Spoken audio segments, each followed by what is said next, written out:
Good morning, everybody, and welcome to this webinar on Data Virtualization Trends, Best Practices, and Future Outlook. I hope you all are doing well and staying safe. I'm Priyanka, your host and moderator for this session. I work as an events marketing specialist at Hebo. Let me introduce you to today's speaker, David Haertzen, who is a big data and analytics leader at InfoGoal. Welcome, David, and thanks for joining us today. So before we begin, I would just like to tell you a few things to be kept in mind. All attendees will be on listen-only mode, which means that you would not be able to speak during this session. And we are going to record this webinar, and we will send you the recording and presentation post this session. And you can type in your questions anytime during the webinar in the Q&A window available on your screen, and we will try to address all of them at the end of the session. So do remember, ladies and gentlemen, please do ask questions during this session. Let's make it interactive. And I'll just quickly take you through today's agenda. We will be speaking a little bit about the speaker. We'll introduce you to David, and we will also give you a short intro about Hebo, and then we will go through a detailed presentation by David, followed by a question and answer session. So we hope you enjoy today's webinar. So a little bit about Hebo. Hebo is a no-code data pipeline platform that helps you integrate your data spread across multiple sources into a data warehouse in just a matter of few minutes. The platform provides 100 plus pre-built integrations with different types of data sources, including databases, data warehouses, SaaS applications, SDK, and streaming data services, and many more. So you can easily connect your data sources and unify your data in a centralized repository. In case you're not using any data warehouse, you don't need to worry. Hebo provides a fully managed data warehouse offering that helps you set up your warehouse without any hassle. Once all your data is in the data warehouse, you can easily plug that into any BI tool or business application of your choice for detailed analytics, reporting, and decision-making. Hebo is a feature-rich platform that provides multiple capabilities like ETL, ELT, reverse ETL, data modeling, data pipelining, auto schema mapping, and many more. Thousands of data professionals from over 30 countries trust Hebo to solve their complex data problems. So if you are struggling with data silos and want to unify your data, then check out our website, www.hebodata.com. You can sign up for our 14-day free trial or even schedule a demo with our product expert. So let me tell you a little bit about our speaker today. David Haertzen is the author of the analytical puzzle, Profitable Data Warehousing, Business Intelligence and Analytics. He is an acknowledged trailblazer and thinker in the fields of data warehousing, business intelligence, and analytics. In addition, he contributes to industry publications and blogs. He has aided a diverse set of organizations from startups to multinationals to utilize data to their advantage. Currently, he's a big data analytics leader at InfoGoal, where he creates analytics solutions using big data and analytics approaches. Recommendation engines, market basket analytics, customer 360, customer segmentation, customer sentiment analysis, store finder, and performance management. I welcome David to present. Thanks for that introduction. I'm excited to be working with Hebo, skip through this and get right into data virtualization. And of course, we know trends of data. It's becoming super important, sometimes called the new oil. It's distributed, high volume, great velocity. Everyone wants to get a faster speed to market, and our old practices like copying data to many destinations and a lengthy development time. But now we've got new practices that are good, including the data pipeline, which Hebo Data brings to you, and data virtualization, which complements that with the logical data warehouse. And the future outlook, innovation is continuing both in data pipeline, data virtualization, and data governance, data marketplace, data tools are coming fast and furious, helping us to achieve results in days, not months or years. We're also minimizing data copying. We do some data copying where it makes sense in a fast mode, but not as much as in the past. So enter data virtualization. Data virtualization is a software technology. It provides a consistent interface to data and makes it look to the end user like they have a single database, when in reality there could be many underlying heterogeneous data stores, meaning different kinds of databases. And data virtualization builds on SQL views, which is a core to SQL databases, which is to create SQL create view statements. So one definition I have for data virtualization is that it's views on steroids. It's one potential definition we could think of. That, as I mentioned, it goes beyond data federation. It's kind of the earlier version of data virtualization and brings in many different data sources, SQL databases, Hadoop, cloud, semi-structured data, APIs, spreadsheets. So similar to Hebo data, which can connect to many sources, so can data virtualization. So they're going to complement each other that way. Oops. So let's look at a couple of patterns. One pattern is the data direct connect pattern. So we can see what happens over here. Data is connected directly to data virtualization, operational systems, data warehouses, data marts, spreadsheets, etc. And there's an advantage to that. It can yield a quick win. That's good for a prototype or an MVP. But there's some disadvantages to that. One is that it can put a load on the data source, so maybe directly reading from the order management system or the CRM system. We don't want to slow those down. Also, there could be multiple failure points the more connections we have live.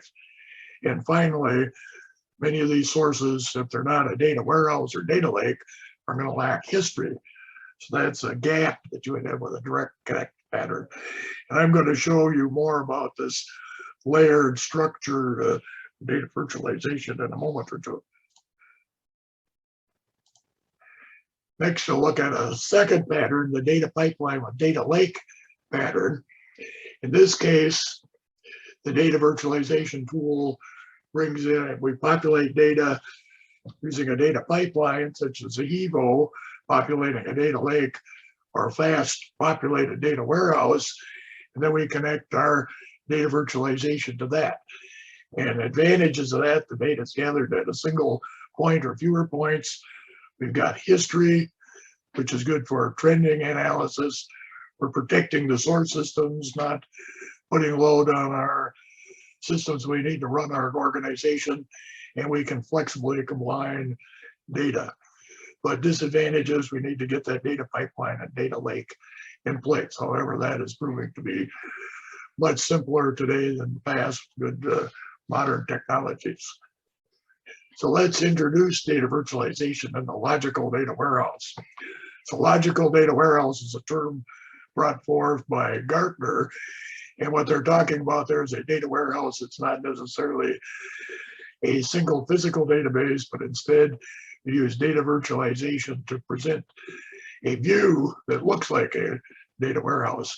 Could have multiple linked databases. At first, data virtualization, the performance was slow.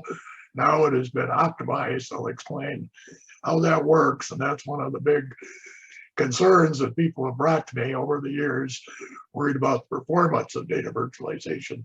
And we're going to address that in this talk. So we have different kinds of software. We got the major commercial software. I'll talk about a couple of those. There's also open source software.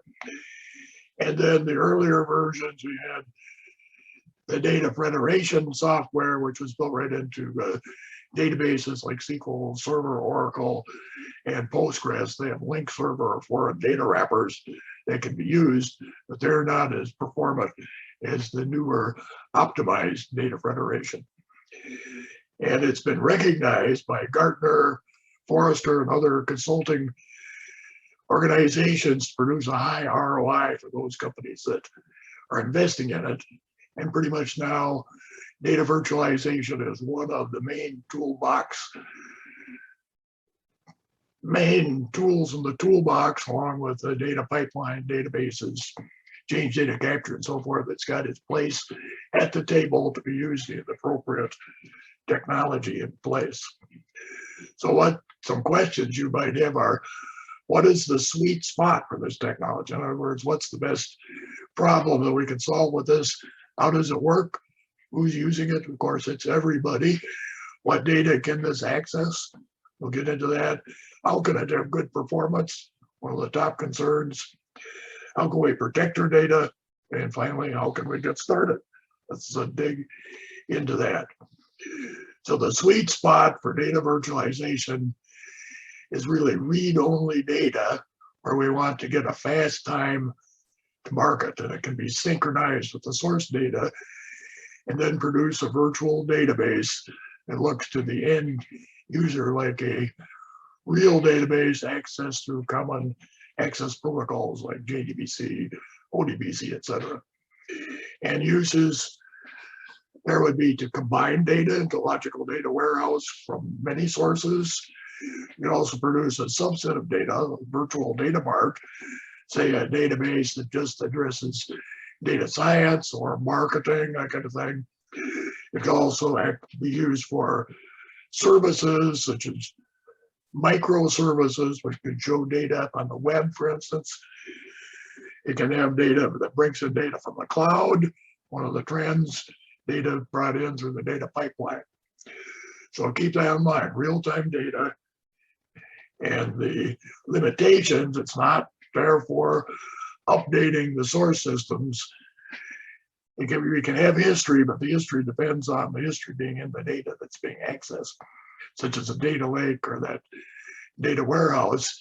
It can have production level performance, but sometimes it's limited depending on how much you invest in setting up a data virtualization server with the appropriate resources.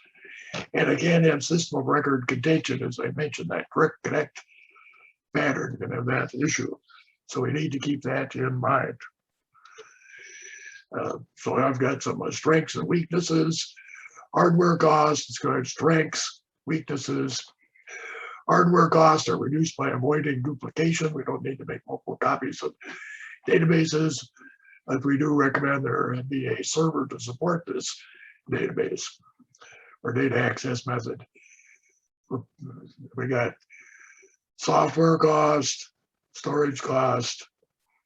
Those can be reduced, although some of the data virtualization software can be thought of as expensive, but when you factor in the benefits, it pays for itself. It can show lineage where the data comes from, although sometimes if you build too many layers, it can be hard to follow.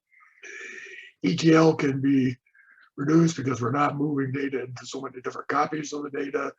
That's also going to reduce the ETL support, but it's still important to have ETL and data pipeline, an important part of the total architecture.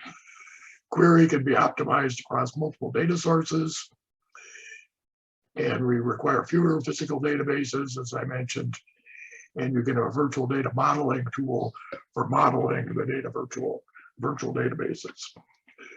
So this will be a good thing for you to look at when you download the deck. So how does it work? Here's a bit of architecture here. So there's a data design and modeling tool that designs the virtual databases, the connections, etc. There's runtime optimization. We're going to talk more about that. But that's I would say is the part of the secret sauce that makes it go fast. Whereas ordinarily we would think with data scattered on many sources, it would run slow. With the optimizer, it can intelligently get data from the correct database. It can also have things like caching of data in memory, multi-processor action for big data, etc. So it can really go faster, and sometimes it can even go faster than the source systems themselves, depending on how it's set up.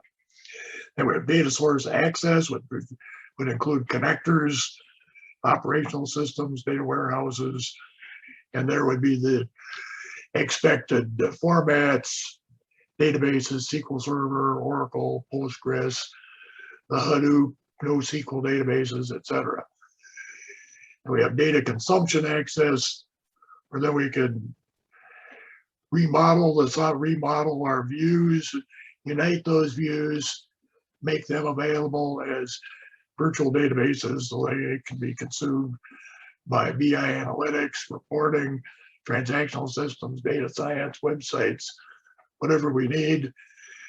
The data virtualization also has got security privacy, so we can control access to the data, setting up virtual databases with limited access, and also controlling at an even finer level and tying into standards like LDAP, etc. And then we also have got administration, monitoring, and control going for us. So those are major components. There's another way to look at it, which is the layers. So let's get into a more detailed example here. So this is a typical but fictional bank, Acme. The Acme Bank, they've got 30 branches, they're mid-sized, 300 bankers, 1 million clients, and they have products, the checking products, savings, loans, and wealth management. And they're just getting into wealth management. They've got multiple systems, human resources, client management, loan management, deposit management, wealth management, and at least one of these would be on SQL Server, another on Postgres, not on the same platform. They want to quickly and economically put together a solution, reports showing history, scorecards, dashboards, want to do data science, but they've got a challenge. The data is stored in multiple databases with their own tables, their own data names, difficult to get a consistent view of that, such as products. We've got objectives. We want to harmonize consistent data, which would be data with consistent data names. So we just go after one name, product name, consistent data, the same data type, which can vary between databases. We want to have a history, rapid query performance. We want to get this done quickly, rapid time to market, want it to be economical, and we do not want to slow down our systems, no stopping the loan and deposit management systems. So that's our challenge. So ABC considered the direct connect pattern. And in this pattern, we'll start at the bottom. We've got data sources, and those are the origination point of data. In this case, we got the HRMS system, the client management, loan management, deposit management, and the wealth management, all directly coming into a foundation layer, and that connects to these data sources and builds a base view, and the base view looks pretty much like the source view. Then there is an integration layer in which we have views that access the foundation layer, but they combine and harmonize that. So there we're looking at our data governance, standard definitions, data glossary of data, consistent data names, consistent data types, so that it comes together in an integrated level so we could put together data from the loan management and the demand management system into one area. Then we have got the virtual databases area, and that's where we group the data so that it can be consumed. So maybe we want a data science sandbox, another dashboard database, maybe another database to support web services to show data on the web. So like a database, virtual database layer. And then on the top, we've got our consumers, which could access if they're analytics science. We can have a data marketplace, which can tell the data scientist, BI analyst, et cetera, what data is available. And then we can access that with those with data science reporting dashboards and scorecards. And as I mentioned, we could also have other access such as data services, master data management. So those are the layers. Let's look now, that's the direct connect pattern. Now we'll look at the other pattern, which is the data lake pattern. So very similar here. And what we've added in this pattern is we added a data pipeline, which connected to the data sources and then stores that data in a centralized data lake. So that in that case, the foundational layer will be having accessing the data lake instead of each of the individual separate data sources. And it'll still work similarly with our integration layer, harmonizing the data, combining it, virtual database and data consumers. Similar pattern, but we're going to have data pipeline, data lake, and not directly access the sources with data virtualization. Instead, we rely on the speed and of the data pipeline and gathering history there. So ABC Bank looked at this and they decided to use the data pipeline, data lake pattern because it checked off all the boxes we're talking about for the objectives. Direct connect pattern, we did not go for that because there could be data source contention and there was no history for trending. And we took out the traditional physical data warehouse built the old-fashioned way, not using a data pipeline. That was too high cost. That was a lengthy time to market. So let's get into even a further level of detail. So we've got our deposit management system, and we're going to connect to that either through the data pipeline or direct connect. And there we've got a SQL server, a server name, database, deposit DB, and a table. We're looking at getting a picture of all the products.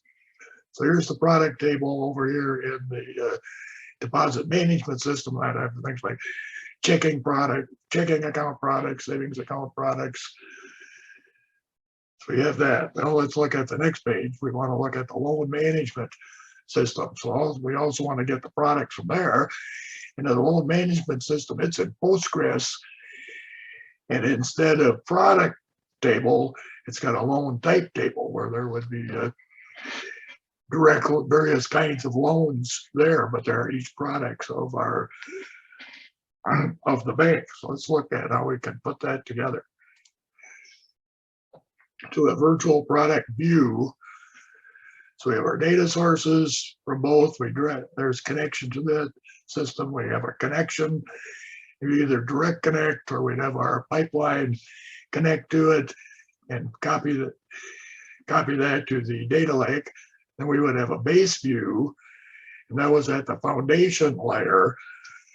And the view, it does a view which selects everything from the DMS product and calls it BV underscore DMS product. Then the loan type, we create a view on loan. And actually, that's loan type. I got to select star from loan type. I got a mistake there. I thought I fixed.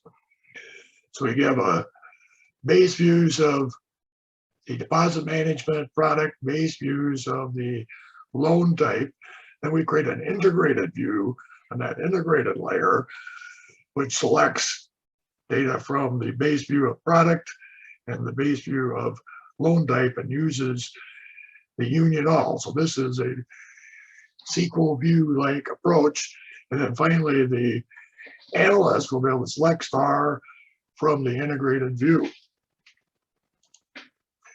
And breaking it down further here, we can see on the far left, we have the integrated view that we want to see with product code, product name, et cetera, and a product status code. And then in the middle, we're selecting from a loan type. And we can see here that they have different names and loan types and what we're finally going to get.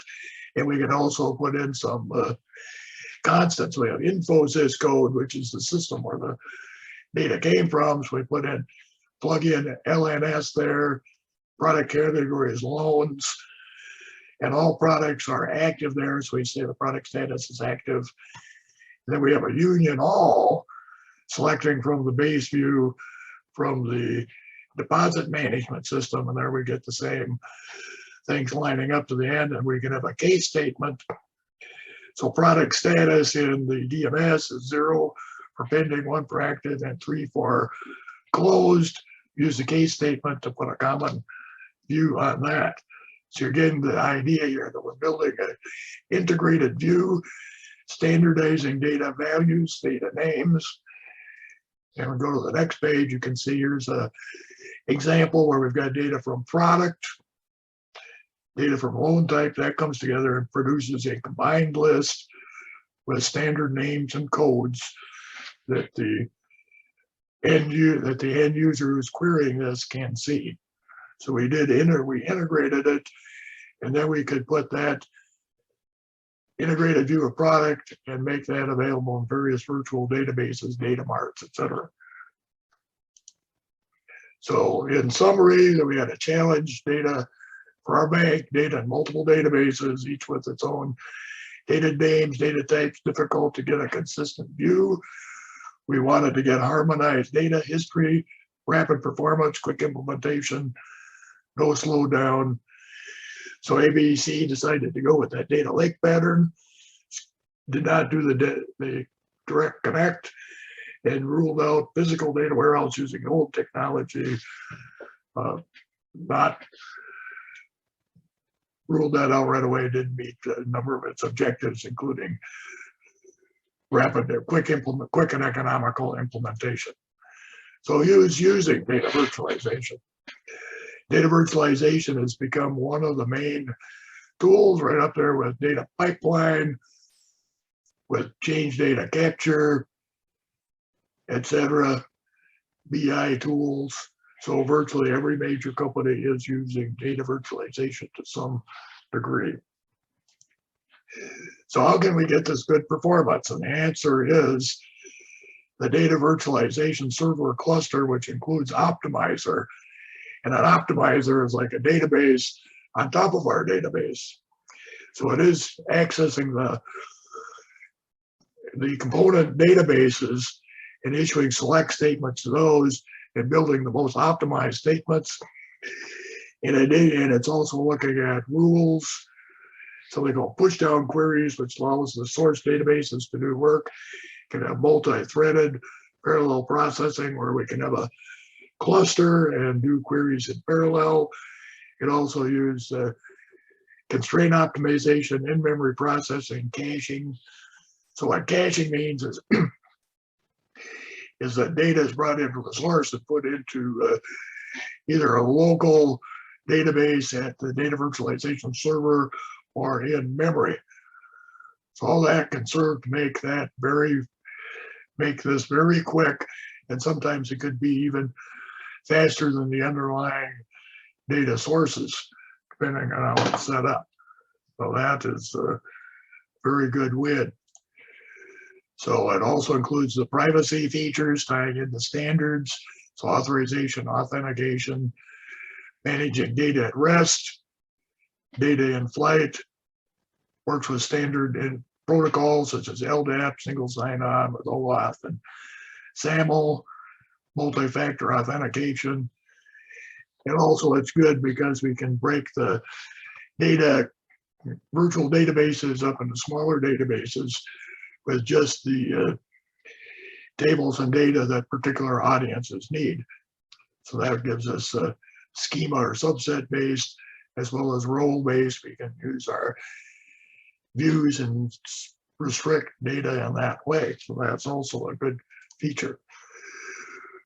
As I showed on the diagram, there are modeling tools, typically like Query Studio, help us to build views, drag and drop modeling, rapid prototyping, and then we can configure it, set it up, And also it tends to be a low code or no code type environment, drag and drop, or using the SQL query language building views.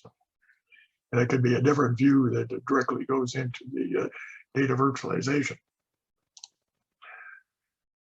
And I seem to be moving ahead a little bit faster here, so we may have a longer discussion time. So data virtualization includes connectivity, relational databases, SQL Server, Oracle, Postgres, MySQL, etc., or specialized data like Vertica, Exasol, list goes on and on. Also, I can connect to big data, HDFS, data lakes, Agro, etc. NoSQL databases like MongoDB and Cassandra. Also other formats, flat files, spreadsheets, semi-structured with XML, JSON, and services APIs. So I can pull in data from many sources, many data formats, and it can be a combination. So we can get data in from a data lake, which has got data enterprise data, and possibly combine that with some other data, such as a spreadsheet, bring that in. Many combinations are available.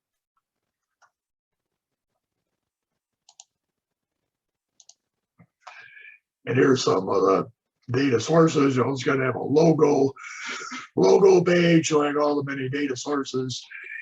And I think also one of the things is there could be access of particular cloud sources, Salesforce, which has got its data model, Facebook, Twitter, service APIs. Very exciting, very modern, with the most recent data virtualization software. So we can look at connectivity. So there we've got data that can be accessed using standard protocols, which you see below there, JBC, ODBC, OData. So the consumers can be all kinds of tools, BI tools, your Power BI, Tableau, Alteryx, etc. Data science tools you can access using Python, Scala, Alteryx, etc. And the applications can access it. So it acts like a database to them using standard protocols and access methods. So if you're going to evaluate it, what should you be looking for? Well, one thing would be your administration efficiency. How easy is it to manage this? Then query performance, that's an area where you can do benchmarking and look at how fast you need these queries to run and what kind they are, and what pattern they are. Look at what sort of data source connectivity. And the major data virtualization products are very good with connectivity and certainly can access, say, a data warehouse or data lake built by Hebo, for example, compatible with BI tools. And when I evaluate, I connect BI tools and demonstrate their access, SOA, service-oriented architecture services, microservices. They can access it, make sure they can, see how that works for you. Look at data modeling, organize different data models, kinds of views, see if it matches up to your business requirements. You want to evaluate the software vendor for their service and look for provider availability. What I mean by that is look at products that have got many consultants and partners that come and help you. Although I would say one thing I've seen is that because we're working with SQL, SQL views, etc., standard tools, that means that our current skill sets are going to adapt well and support data virtualization. So that's the good news, I think, learning some specifics on how to configure what data to cache, that kind of thing. That is where you can get some help. So let's look at best practices. What are the best things to do? First, I would say pick your battles, which means, remember we talked about those, the sweet spots. So we're looking to find something where it's going to build a good return for our company, and we can quickly do it at low cost. And data virtualization is a piece of that that can quickly gather data. And it could also be used for a prototype and later more additional optimization could be done. Number two, define your requirements, define the problem to be solved and how you can measure success so that you can declare victory, which is something very exciting with data virtualization, which you'll be doing more often. Be sure you're protecting production performance. As I mentioned, we'd have to be careful of that direct connect so we're not loading down our source systems. Number four, I would invest in high capacity data virtualization server, although you can start with a small one and both scale up and scale out those servers. Number five, advise building a data virtualization competency, and that might be an expansion of an existing data integration competency. So it might go along with your data pipeline team, for instance, that learns how to best use data virtualization. And finally, organize data into layers. As you might recall, we had a foundation layer, which has got the base views into the source systems. That's one layer. Then we have an integration layer, which can integrate data from multiple base views to build a common view. And sometimes we might build multiple levels of integration views. And then there's a final breaking up and packaging into virtual databases. So it's important to get those layers, organizes the data well. We need to be careful of having too many data layers. And two reasons for that. One, it could be difficult to follow where the data is coming from if we have too many layers. So a layer is somewhat similar to a ETL type hop. Instead, we've got a layer, and then layers could slow things down. So if you built within certain database systems, sometimes they're optimizers, say within the Postgres, SQL Server, some other databases. Once you have a view of a view of a view of a view, the optimizer within a database could become confused and not able to do its full optimization.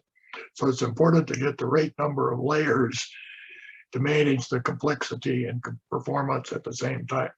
So that's one area where having advisors help you is going to be important, I would say, an area where you build from experience. So where can you get, who are the suppliers of data virtualization? So one thing I would point out is that some existing typical databases like Microsoft, Oracle, and Postgres, they're like, I would call them the first generation of data virtualization, where they have link servers and connect to other databases. And that might be a place you can get started. And it really fits in with your existing environment. The concern I have with that approach is we're lacking that that optimizer that optimizes bringing data in from multiple sources and making that work. So it doesn't have that, but it is a place to get started. Then we have some open source tools like Apache Drill and Presto, which have been part of the open data community for accessing multiple data sources. And those are quite readily available and could be one of the things you could try. Concerns there would be the optimizer.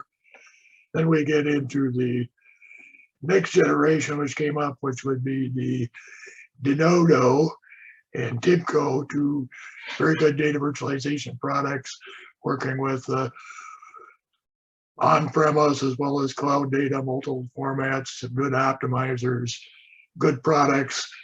And then a more recent one, which I've been looking into, is Dremio, and Dremio has got both a commercial product and an open source Apache type product, and its specialty and strength would be working in the cloud on the data lakes within the cloud.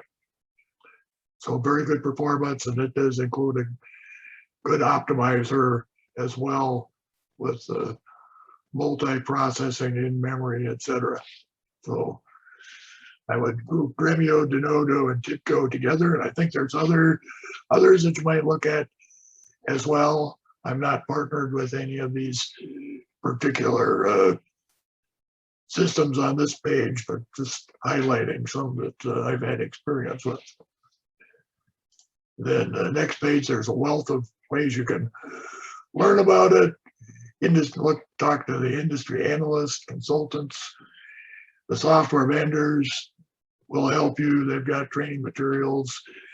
You can get info on YouTube, e-learning curve, Udemy, blogs, etc. And I would say also install some things and start doing it yourself. Start with some small pilot projects and work your way up as we've done with adapting many other kinds of technologies.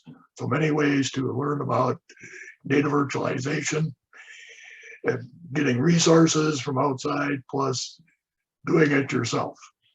So, and it could even run on a smaller scale as a laptop, just to get started and understand the concepts.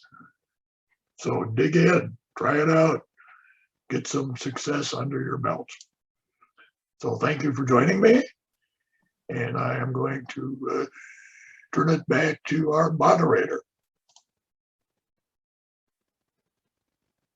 So back to you. Thank you so much, David. That was a very interesting and a very, very insightful presentation. We do have a couple of questions from the audience. So the first question is, how do you implement change management from the source systems to the virtual layer? Well, many of the systems we have change management built in, so you can use source statement management. You can have these views can be done in text format, so they can go into source statement management with all your history, releases, etc. But that's important. You'll want to work into your data ops and dev ops approaches. So that'll be important. Okay. And who would you consider are the top vendors in data virtualization? Okay, well, I was mentioning some of those. So I would say, to me, the big three would be Dremio, TIBCO, and Denodo. Those I think are the big three. That's not saying there's not others that could be good. Also, there are others, as I mentioned, the earlier versions where you could get started with your database vendor, Microsoft, Oracle, Postgres. That's another way to get going and try these things out. And I would point out that there is portability between the tools, because you could take the views and move them from one to another, since they use SQL format. So that makes it portable and somewhat vendor independent. So that's good news also. Okay, we have a couple of more questions. So what are some of the common mistakes that people make when implementing data virtualization for the first time, and how do we overcome them? I say one mistake would be trying to do too much the first time and connect too many things and too many layers. I would advise getting a moderate size problem, going back to what I listed on best practices and approaches. Start with a moderate size problem with a reasonable payout, and then keep and start with an architecture. And it's so easy to use. You could just start creating views higgledy-piggledy all over the place, and pretty soon you'd have a big virtual data swamp instead of an organized layer by layer data virtualization architecture. So don't build a virtual data swamp. That's one mistake that can be quickly made. So watch out for that. Okay. Any other questions? Yes. Ladies and gentlemen, in the meantime, you can type out 1 or 2 questions. I just have one more question. What's in the future for data virtualization? What is the future? I think it's just becoming more and more important, and it's a tool set that pretty much every major company and organization is going to have data virtualization in their toolkit, and there will be certainly are going to be partnerships between the data virtualization vendors and the other integration vendors. So maybe Hebo will partner with others. Hard to say, but there'll be more partnerships, and I think more need to be portable with the cloud, working between cloud and on-prem. I can see that as a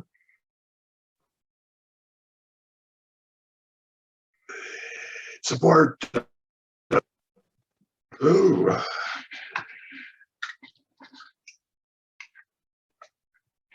Can you hear me now? Yes, yes. Yeah. Okay, so my system decided to switch to my headphone microphone. I would say that is going to be more and more used, and it can be used for data migration. So you can build a virtual picture of the data virtualization, and then change the source systems out from underneath it to say you migrate from one banking system to another. You can build a virtual view of banking system 1, and then change the banking system 2, and then change the virtual definition from under, or go around that. It's a means of migrating and still keeping the web and reporting, analytics, and all that working. Good use of it there. Okay. Many uses of data virtualization. We have one last question. So can data virtualization be used in place of a customer data platform? I would say it can be used for a customer data integration where we want read-only data about a customer. It can complement that. But keep in mind that it's not for updating. So you need to have underlying systems to actually update and maintain that data. And then data virtualization, it's a way to consume and organize the data. So it's not going to replace your updating type systems. It's going to complement them. So, but very good for customer data integration, bringing together multiple sources and building a complete customer view. That's an excellent use for data virtualization. We have one new question that's just come up. Oh, well, that's good. I'm glad. It's exciting. There's some questions there. Yes, I think the audience is great. This is becoming a very interactive session. Thank you, ladies and gentlemen. Do post more questions so we can continue to have a very interesting and interactive session. So what will be the role of AI and ML in data virtualization? Well, there can be a couple roles. One, they can help to discover data as what the data is input into what data needs to go into as sources to data virtualization. That's one thing. And then data virtualization can assist with artificial intelligence and machine learning. Machine learning often works with very flat data. So data built into a flat, long structure, and we could use data virtualization to flatten out data that would be input into machine learning.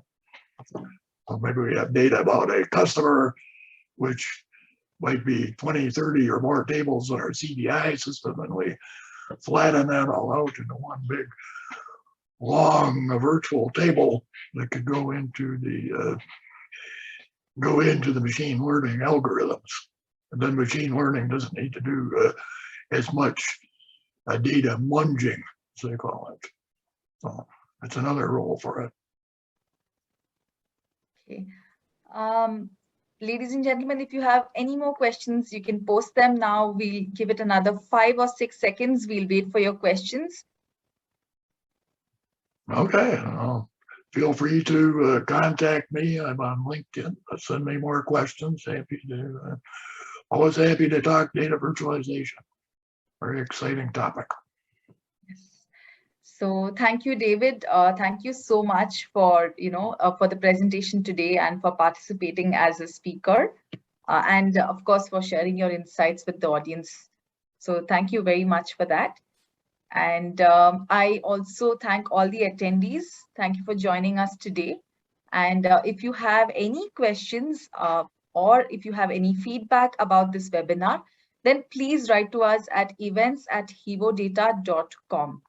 So thank you, ladies and gentlemen, and have a great day ahead. Thank you.